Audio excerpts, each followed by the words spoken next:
Hello friend, स्वागत है आपका अपना यूट्यूब चैनल मैथ के स्वैग में।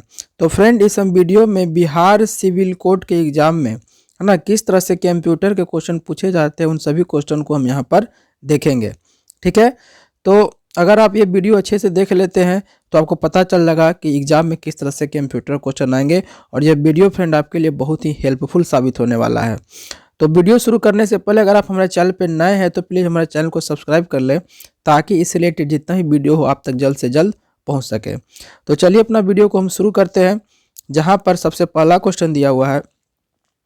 एक कंप्यूटर सिस्टम में शामिल होता है, क्या शामिल होता है? इनपुट आउटपुट उपकरण ये भी होता है, मेमोरी उपकरण ये भी होता है, सिस्टम एंड और एप्लीकेशन सॉफ्टवेयर ये भी होता है। तो ऑप्शन हमारा क्या हो जाएगा?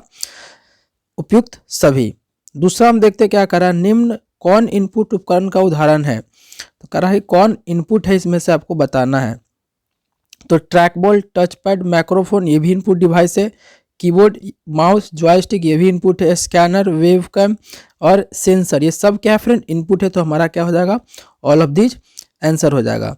नेक्स्ट क्वेश्चन बोल रहा है कि निम्न में कौन आउटपुट उपकरण का उदाहरण नहीं है? तो फ्रेंड, जैसा कि आपको बोल रहा है कि मॉनिटर, प्रिंटर, प्लॉटर ये सब क्या है? आपका आउटपुट है। मदरबोर्ड, सीपीयू और ये भी फ्रेंड क्या है आपका? ये इनपुट हो गया। हेडफोन, स्पीकर ये क्या हो गया? आपका आउटपुट हो गया। तो हमें बोल रहा है कौन उपकरण आउटपुट नहीं है, तो क्या हो जाएगा? Option B. ठीक है, चलिए नेक्स्ट क्वेश्चन की ओर चलते हैं हम, जहां पे आपको बोल रहा है कि निम्न में कौन इनपुट आउटपुट उपकरण है, यानी कि इनपुट आउटपुट उपकरण है आपको पूछ रहा है। तो सीडी, डीवीडी, पेन ड्राइव ये सब क्या है फ्रेंड? इनपुट है।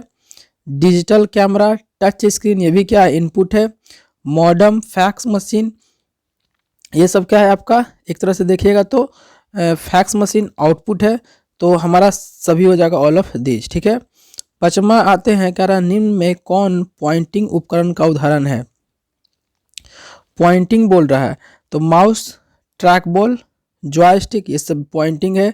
टच पैड, टैक पॉइंट ये भी, ट्रैक पॉइंट ये भी पॉइंटिंग है। ग्राफिक्स टेबल, टच स्क्रीन सब है, यानी ऑप्शन नंबर हमारा डी हो जाएगा, यानी कि ऑल ऑफ दीज। ठीक है, 6 नंबर में आते हैं, निम्न में से कौन कंप्यूटर स्टार्टअप प्रक्रिया नहीं है?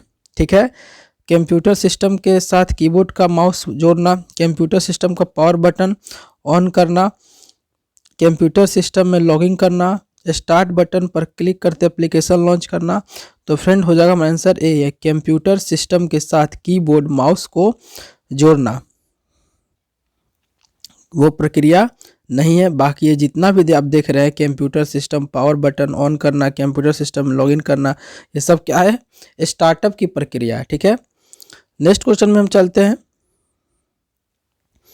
जहां आपको बोल रहा है कि निम्न में कौन सूचना प्रणाली का भाग नहीं है? तो यूजर व लोग, हार्डवेयर, सॉफ्टवेयर, डेटा प्रोसेसर ये सभी जो है क्या है? प्रणाली का भाग ही है। ठीक है, यानी कि आंसर क्या हो जाएगा हमारा? उपयुक्त सभी। 8वां बोल रहा निम्न में कौन कंप्यूटर सिस्टम का हार्डवेयर कंपोनेंट नहीं है? तो फ्रेंड, इनपुट आउटपुट ये हार्डवेयर का है, प्राइमरी सेकेंड ये सभी है, प्रोसेसर भी, यानी प्रिंटर एंड स्कैनर हमारा नहीं होगा। ठीक है, फिर आते हैं हम, बोल रहा है आपको कि निम्न में कौन सॉफ्टवेयर घटक है? तो computer program, web application, memory में संग्रहित डेटा, यानी उपयुक्त सभी हमारा आंसर हो जाएगा। ठीक है, नेक्स्ट क्वेश्चन में हम चलते हैं, जहां पे हमें बोल रहा है कि निम्न में कौन सा कथन प्रोसेसर से संबंधित है? तो फ्रेंड, प्रोसेसर से संबंधित हमारा होगा, प्रोसेसर एक इलेक्ट्रॉनिक उपकरण है जो सिलिकॉन से बना होता है, बिल्कुल सही है। Pentium, Intel core, i3, i5, i7 xenon graphics processor का प्रकार है, बिल्कुल सही है।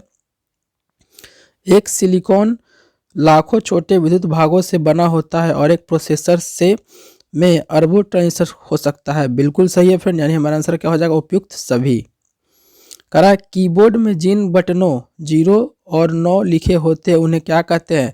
तो फिर ये नंबर से होता है, इसलिए क्या इसको बोलते हैं? न्यूमेरिक की होता है। ठीक है, और फंक्शन की किसे बोलते हैं? आप देखे होंगे जहाँ लिखा रहता है F1, F2 उसे बोलते हैं फंक्शन की। ठीक है, आते हैं नेक्स्ट क्वेश्चन में, जहाँ पे बोल रहा है कि कीबोर्ड F1 F2 F3, देखिए अभी हम जस्ट बात कर रहे थे इसी का, तो ये सब कौन सा कहलाता है फ्रेंड आपको, ये सब फंक्शन की कहलाता है, ठीक है। निम्न में से कौन सी टॉगल कुंजी है, कैप्स, न्यूमेरिक, स्क्रॉल, ये सभी क्या है फ्रेंड, टॉगल कुंजी ही कहते हैं सभी को। निम्न में कौन कॉम्बिनेशन कुंजी है, यानी कॉम्बिनेशन की है, control, alt, shift, all of this friend. इन सभी का कंट्रोल का भी किसी के साथ हम बटन का यूज करते हैं, अल्ट का भी किसी के साथ लेकर यूज करते हैं, और शिफ्ट में भी किसी के साथ लेकर यूज करते हैं। तो इस सभी को बोला जाता है क्या, कॉम्बिनेशन की। नेक्स्ट 50 नंबर में आते हैं, जहां बोल रहा है कि लैपटॉप में माउस के स्थान पर किस पॉइंटिंग उपकरण का उपयोग किया जाता है, तो उसे टच पैड कहते हैं फ्रेंड, याद रखिएगा। IBM थिंक पैड में किस पॉइंटिंग डिवाइस का उपयोग किया जाता है, तो इसमें ट्रैक पॉइंट और टच पैड दोनों का उपयोग किया जाता है, याद रखिएगा। कंप्यूटर्स गेम्स खेलने के लिए किस उपकरण का प्रयोग किया जाता है, तो फ्रेंड कंप्यूटर गेम, कोई भी गेम अगर जैसा बोले तो गेम के लिए हम जॉयस्टिक का ही यूज करते हैं, ठीक है। तो इस चीज़ को याद रखिएगा कि गेम के लिए ज़्यादातर जॉयस्टिक का ही यूज किया जाता है, ठीक है। चलिए हम नेक्स्ट क्वेश्चन में आते हैं 18 नंबर में, जहाँ पे बोल रहा है कि ग्राफिक्स और इलेक्ट्रॉनिक लेखन कार्य के लिए किसका प्रयोग किया जाता है, तो ग्राफिक्स के लिए और इलेक्ट्रॉनिक लेखन कार्य के लिए किसका यूज किया जाता है फ्रेंड, ग्राफिकल टैबलेट का यूज करते हैं, ठीक है। किसका प्रयोग डेटा को इमेज के रूप में इनपुट करने के लिए किया जाता है, तो किसका प्रयोग डेटा को इमेज के रूप में इनपुट, अच्छा ये तो क्या हो जाएगा, स्कैनर हो जाएगा। देखते हैं हम लोग स्कैन करते हैं जिससे जो इमेज होता है वो हमारा सिस्टम में चला जाता है। बैंक में चेक को पढ़ने के लिए किस विधि का प्रयोग किया जाता है, तो MICR। ये बहुत इंपॉर्टेंट क्वेश्चन है, बहुत एग्जाम में पूछता है, याद रखिएगा कि बैंक का जो चेक होता है उसमें क्या होता है, MICR। और MICR का फुल फॉर्म क्या होता है, मैग्नेटिक इंक कैरेक्टर रिकॉग्नाइजेशन इसे बोलते हैं, ठीक है। इसका फुल फॉर्म भी एग्जाम में कभी कभी पूछता है। चलिए नेक्स्ट क्वेश्चन हम चलते हैं, जहाँ पे बोल रहा है कि बहुवैकल्पिक प्रश्नों में जांच करने हेतु या पेपर पर बने पेंसिल के निशानों को स्कैन करने के लिए किसका प्रयोग किया जाता है, तो याद रखिएगा OMR, ठीक है। नेक्स्ट क्वेश्चन में हम चलते हैं, जहां बोल रहा है कि पेपर पर बनी हुई लाइनें के बीच खाली स्पेस व विशेष चिन्ह को पढ़ने के लिए किसका प्रयोग किया जाता है, तो उसे क्या बोलते हैं, BCR, ठीक है। प्रिंटेड हस्तलिखित टेक्स्ट को इनपुट करने के लिए किसका प्रयोग किया जाता है, तो OCR, ठीक है फ्रेंड, याद रखिएगा। वीडियो डेटा को इनपुट करने के लिए किसका प्रयोग किया जाता है, तो ये माइक्रोफोन है, ठीक है। किसके द्वारा सूक्ष्म इमेज के रूप में आउटपुट प्राप्त किया जाता है, किसके द्वारा सूक्ष्म इमेज के रूप में आउटपुट प्राप्त किया जाता है, तो फ्रेंड इसका आंसर क्या होगा, है ना, सूक्ष्म इमेज के रूप में आउटपुट प्राप्त होता है, क्या वो स्कैनर होगा। स्कैनर तो हमें इनपुट करते हैं, microfilm, laser printer, inkjet printer, तो फ्रेंड प्रिंटर ही होने वाला है ना, तो हमारा कौन आंसर हो जाएगा, लेजर प्रिंटर, ठीक है।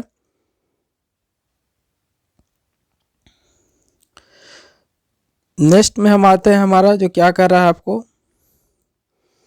कि निम्न में से कौन मॉनिटर का एक प्रकार है, CRT, इसे कैथोड रे ट्यूब कहते हैं, LCD और TFT, तो ऑल ऑफ दीज हमारा आंसर हो जाएगा। 27वां कह रहा है आपको कि मॉनिटर स्क्रीन पर पिक्सेल का निर्माण किससे होता है, तो याद रखिएगा उसको स्मॉल डॉट भी कहते हैं और डॉट पिच भी कहा जाता है, यानी हमारा अ और बी दोनों हो जाएगा। निम्न में कौन सा कथन असत्य है, यानी कि जो कौन है, जो फॉल्स आपको पढ़ना है, तो कह रहा है कि प्रिंटर का उपयोग अस्थाई आउटपुट प्राप्त करने हेतु किया जाता है, यह बिल्कुल सही है। Dot matrix, drum, daisy wheel और चैन प्रिंटर इम्पैक्ट प्रिंटर है, बिल्कुल सही है। Inkjet laser printer non impact printer का उदाहरण है, बिल्कुल सही है। नॉन इम्पैक्ट प्रिंटर में हैमर तकनीक का उपयोग किया जाता है, ये गलत है हमारा, ठीक है। चलिए नेक्स्ट क्वेश्चन की ओर हम चलते हैं, जहां बोल रहा है कि निम्न में से कौन कैरेक्टर प्रिंटर का उदाहरण है। डॉट मैट्रिक्स तो ये भी है, डेजीवेल तो हमारा ये भी है, तो आंसर क्या हो जाएगा हमारा दोनों। फिर आपको बोल रहा है कि निम्न में से कौन लाइन प्रिंटर का उदाहरण है। लाइन प्रिंटर का फ्रेंड तो चैन प्रिंटर भी लाइन है और ड्रम प्रिंटर भी लाइन है, ये दोनों इसी का उदाहरण है। 31 में आते हैं, किस प्रिंटर में इंक की छोटी बूंदों को छिड़काव द्वारा प्रिंट किया जाता है, तो इसे इंकजेट प्रिंटर कहते हैं फ्रेंड, याद रखिएगा। नेक्स्ट क्वेश्चन में हम आते हैं, किस प्रिंटर में सूखी स्याही यानी कि ड्राई इंक का प्रयोग किया जाता है, तो याद रखिएगा इसे लेजर प्रिंटर कहते हैं, जिसमें ड्राई इंक डाला जाता है यानी कि पाउडर जैसा ये होता है, ठीक है। प्रिंटर में हीट संवेदनशील कागज का उपयोग किया जाता है, जिसे मुख्य एटीएम मशीन में रसीद छपाई के लिए किया जाता है, तो इसे थर्मल प्रिंटर कहते हैं फ्रेंड, है ना। याद रखिएगा, ये भी एग्जाम में बहुत जब पूछता है। नेक्स्ट क्वेश्चन हम आते हैं, जहाँ पे बोल रहा है आपको कि किसका उपयोग उच्च गुणवत्ता वाली कलाकृति, बिल्डिंग प्लान, सर्किट डायग्राम आदि को प्रिंट करने के लिए किया जाता है, तो इसे कहते हैं प्लॉटर। बोरा निम्न में से कौन कथन सत्य है, यानी कि कौन ट्रू है, आपको बताना है। करा है कार्टेज का संबंध प्रिंटर और ताइवान का संबंध स्कैनर से है, बिल्कुल सही। हार्ड डिस्क में सबसे अधिक क्षमता वाले स्टोरेज उपकरण होते हैं, बिल्कुल सही। सबसे ज़्यादा जो स्टोरेज करने का क्षमता होता है वो हार्ड डिस्क का ही होता है। 0.1 से समूह को बाइट कहा जाता है, बिल्कुल सही। यानी हमारा आंसर कौन रहेगा, उपयुक्त सभी, यानी सभी इसमें से जो भी है वो सभी क्या है, सही है, ठीक है। चलिए नेक्स्ट क्वेश्चन हम देखते हैं, कह रहा है कि 1 किलो बाइट डैश के बराबर होता है, तो फ्रेंड आपको पता है कि 1 KB जो होता है वह 1024 बाइट के बराबर होता है, सभी लोग जानते हैं। यानी आंसर कौन हो जाएगा हमारा बी, ठीक है। 1 KB 1024 बाइट के, ठीक है ना। और 1 MB जो होता है वो होता है किसके, 1024 KB के, है ना। और 1 GB जो होता है वो इक्वल होता है 1024 MB के, ठीक है ना। और 1 TB जो होता है वो इक्वल होता है 1024 GB का, ठीक है। तो ये याद रखिएगा फ्रेंड, बहुत इंपॉर्टेंट एग्जाम में इससे पूछा जाता है, ठीक है। चलिए अपने नेक्स्ट क्वेश्चन की ओर चलते हैं, जहाँ बोल रहा है कि निम्न में कौन कंप्यूटर मेमोरी का एक प्रकार है, ठीक है। कैश मेमोरी, बिल्कुल सही, ये भी मेमोरी का प्रकार है। प्राइमरी और मेन मेमोरी, हाँ ये भी है। सेकेंडरी मेमोरी, ये भी है। यानी आंसर क्या हो जाएगा हमारा, सभी है इसमें से, ठीक है। फिर कह रहा है आपको नेक्स्ट क्वेश्चन में, कैश मेमोरी एक हार्ड स्पीड कंडक्टर मेमोरी होता है जो डैश और डैश के मध्य कार्य करती है। तो फ्रेंड आप लोगों को पता होगा कि CPU और मेन मेमोरी के बीच ये काम करता है, ठीक है। नेक्स्ट क्वेश्चन बोल रहा है आपको कि निम्न में कौन प्राइमरी स्टोरेज का उदाहरण है। तो प्राइमरी स्टोरेज किसे कहते हैं फ्रेंड, पता होगा आपको, रैम, रोम और PROM को कहा जाता है प्राइमरी स्टोरेज, ठीक है। निम्न में से कौन सी सेकेंडरी मेमोरी कहलाती है, तो सेकेंडरी बोलते हैं जो हम लोग अपने अलग से लगाते हैं, ठीक है। यानी कि आंसर कौन हो जाएगा इसमें, हार्ड डिस्क भी बिल्कुल सेकेंडरी मेमोरी है, फ्लॉपी डिस्क भी है, CD DVD ये भी है, पेन ड्राइव, मेमोरी कार्ड, ये सब क्या है फ्रेंड, सेकेंडरी मेमोरी है। यानी आंसर क्या हो जाएगा हमारा, ऑल ऑफ दीज, ठीक है। चलिए अपने नेक्स्ट क्वेश्चन की ओर चलते हैं हम, जहां बोल रहा है कि निम्न में से असत्य कथन का चयन करना, यानी कि फॉल्स। तो बोल रहा है आपको कि रैम एक वोलेटाइल मेमोरी है, बिल्कुल सही है। जबकि रोम नॉन वोलेटाइल मेमोरी है, ये सही है हमारा, ठीक है। एस रैम को बार बार रिफ्रेश करने की आवश्यकता होती है, तो ये गलत है। यानी कि हमारा बी क्या हो जाएगा, ऑप्शन हो जाएगा सही, गलत। S RAM, D RAM, SDRAM, DDRAM RAM के ही प्रकार है, ये बिल्कुल सही है। PROM, EPROM रोम के ही प्रकार है, बिल्कुल सही। यानी कि ब हमारा हो जाएगा करेक्ट आंसर, जिसका मतलब ये स्टेटमेंट जो लिखा हुआ है ये कैसा स्टेटमेंट है, गलत स्टेटमेंट है। नेक्स्ट क्वेश्चन बोल रहा है कि डिजिटल कैमरा MP3 MP4 में किस मेमोरी का उपयोग किया जाता है, तो फ्लैश मेमोरी का उपयोग किया जाता है फ्रेंड, याद रखिएगा। नेक्स्ट क्वेश्चन बोल रहा है कि निम्न में कौन सा कथन सेकेंडरी मेमोरी के संदर्भ में सत्य है, तो ये ऑप्टिकल और मैग्नेटिक के रूप में उपयोग होता है, बिल्कुल सही है। Hard disk, floppy disk, CD, DVD इसके उदाहरण है, बिल्कुल सही, ये सब सेकेंडरी मेमोरी ही है। ये प्राइमरी मेमोरी की तुलना में धीमी होती है और इनमें डेटा स्थायी रूप से संग्रहित होती है, बिल्कुल सही। यानी कि हमारा ये सारा ऑप्शन जो दिया हुआ है सब क्या है, सही है, ठीक है। चलिए नेक्स्ट क्वेश्चन की ओर हम चलते हैं, जहां बोरा निम्न में कौन मेमोरी के संदर्भ में सही है, तो 1 TB जो होता है 1000 GB की इक्वल होता है, ये गलत है। अभी हम बताए थे कि 1 TB मतलब कि 1024 GB, ठीक है। तो यहाँ सिर्फ दिया हुआ है 1000, तो गलत हो जाएगा। 1 जो GB है वो 1 बिलियन बाइट की इक्वल होता है, तो ये भी क्या हो जाएगा हमारा, अप्रोक्स में देखें तो ये भी सही हो जाएगा। और 1 बाइट जो होता है वो 8 बिट की इक्वल होता है, तो ये हमारा क्या फ्रेंड, सही है, ठीक है। अगर हम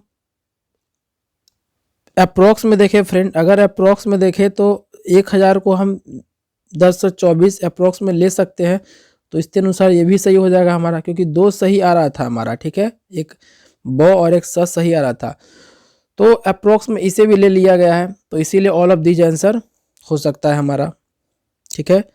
चलिए नेक्स्ट क्वेश्चन की ओर चलते हैं, जहां बोरा निम्न में कौन सा ऑप्टिकल डिस्क का उदाहरण नहीं है, हार्ड डिस्क, फ्लॉपी डिस्क, यही हमारा क्या हो जाएगा, आंसर हो जाएगा, यानी कि ऑप्शन नंबर क्या हो जाएगा, ठीक है। नेक्स्ट क्या बोल रहा है कि निम्न में से कौन सा कथन सत्य है, तो बोल रहा है कॉम्पैक्ट डिस्क की अधिकतम स्टोरेज क्षमता 650 MB से 900 MB होती अधिकतम, तो ये गलत है। एक मिनट, हाँ बिल्कुल सही है फ्रेंड, ये बिल्कुल सही है हमारा, कि जो ऑप्शन होता है, जो हमारा अधिकतम स्टोरेज क्षमता होती है वो कॉम्पैक्ट डिस्क का 650 MB से 900 MB के बीच ही होती है, ठीक है, ये सही है हमारा। फिर हो रहा है एक DVD की अधिकतम स्टोरेज क्षमता 4.7 GB से 17 GB होती है, बिल्कुल सही, ये भी सही है हमारा। बिट मापन में बिट सबसे छोटी कही, बिल्कुल सही फ्रेंड, सबसे छोटा कौन होता है हमारा, बिट ही होता है इकाई, उसके बाद KB होता है, उसके बाद MB होता है, उसके बाद GB, उसके बाद TB, इस तरह से होता है। तो सारा ऑप्शन हमारा सही है, इसीलिए ऑप्शन क्या हो जाएगा हमारा, उपयुक्त में से सभी सही है। नेक्स्ट क्या कर रहा है, नेक्स्ट क्वेश्चन हमारा कर रहा है कि डैश के अतिरिक्त क्षमता उच्च घनत्व की ऑप्टिकल डिस्क है जिसकी स्टोरेज क्षमता 50 GB और 500 GB तक होती है, तो फ्रेंड ये ब्लू रे डिस्क होता है जिसका क्षमता बहुत ही ज़्यादा होता है, ठीक है। जिनमें में कौन सा ब्रह मेमोरी यानी एक्सटर्नल मेमोरी का उदाहरण है, एक्सटर्नल मेमोरी, तो पेन ड्राइव, फ्लैश मेमोरी, ये सब क्या एक्सटर्नल है। स्मार्ट मीडिया कार्ड ये भी एक्सटर्नल है, SD कार्ड ये भी एक्सटर्नल है, यानी ऑप्शन क्या हो गया हमारा, ऑल ऑफ दीज, ठीक है। फिर यहाँ बोल रहा है कि डिस्क जीरो ट्रैक में कितने सेक्टर होते हैं, तो फ्रेंड याद रखिएगा कि डिस्क जीरो ट्रैक में जो सेक्टरों की संख्या होती है वो 63 होती है, 63, ठीक है। फिर यहाँ बोल रहा है कि डिस्क में एक सेक्टर में सामान्यतः कितने बिट होते हैं, तो 512 होते हैं, याद रखिएगा, भी एग्जाम में बहुत ज़्यादा पूछता है। निम्न में से कौन सी मेमोरी वोलेटाइल प्रवृत्ति की है, ठीक है। वोलेटाइल का मतलब, कहने का मतलब होता है कि जब वो चल रहा है तो उसमें मेमोरी रहेगा, और जैसे ही उसे ऑफ करके फिर ऑन करेंगे तो सारा मेमोरी क्या हो जाएगा, इरेज हो जाएगा, ठीक है। तो वोलेटाइल प्रवृत्ति की है, तो कौन है हमारा, रैम वोलेटाइल है, ये सब देख रहे हैं रोम का ही, और रोम कैसा होता है, एक नॉन वोलेटाइल होता है, तो आंसर क्या हो गया, रैम। तो याद रखिएगा जो रैम होता है वो वोलेटाइल होता है, ठीक है, और जो रोम होता है वह नॉन वोलेटाइल होता है, ठीक है फ्रेंड। कंप्यूटर कॉन्फ़िगरेशन का अर्थ क्या होता है, CPU स्पेसिफिकेशन, बिल्कुल सही। मेमोरी रैम कैपेबिलिटी, ये भी सही है। HDD स्पेसिफिकेशन, ये भी सही है, यानी आंसर क्या हो गया हमारा, ऑल ऑफ दीज, ठीक है। नेक्स्ट क्वेश्चन वो यहाँ बोल रहा हमें कि बूट सेक्टर होता है, तो बूट सेक्टर क्या होता है, तो boot sector friend hard disk में होता है, इस प्रकार के स्टोरेज उपकरण में कोई गतिशील अंग नहीं होते हैं। तो फ्रेंड कौन है यह? तो सॉलिड स्टेट इसे बोला जाता है। ठीक है, चलिए अपने हम नेक्स्ट क्वेश्चन में चलते हैं। करा कि डिस्क के प्रथम सेक्टर को किस नाम से जाना जाता है? तो डिस्क के जो प्रथम सेक्टर है उसे हम बोलते हैं मास्टर बूट रिकॉर्ड। ठीक है, तो फ्रेंड ये हमारा कंप्यूटर का सारा क्वेश्चन था 1 से 50 तक जो ने हमने आज कवर किया है, और ये सारे बहुत ही इंपॉर्टेंट क्वेश्चन है फ्रेंड। उम्मीद है आप लोग को ये पसंद आया होगा।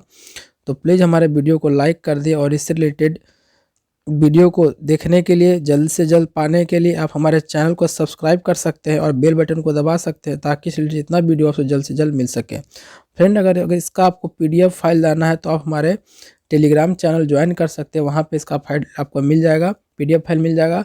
और जिसका टेलीग्राम चैनल का लिंक हमारे इसी वीडियो के डिस्क्रिप्शन बॉक्स में आपको दिया गया है। ठीक है, तो उम्मीद है फ्रेंड आपको वीडियो पसंद आया होगा।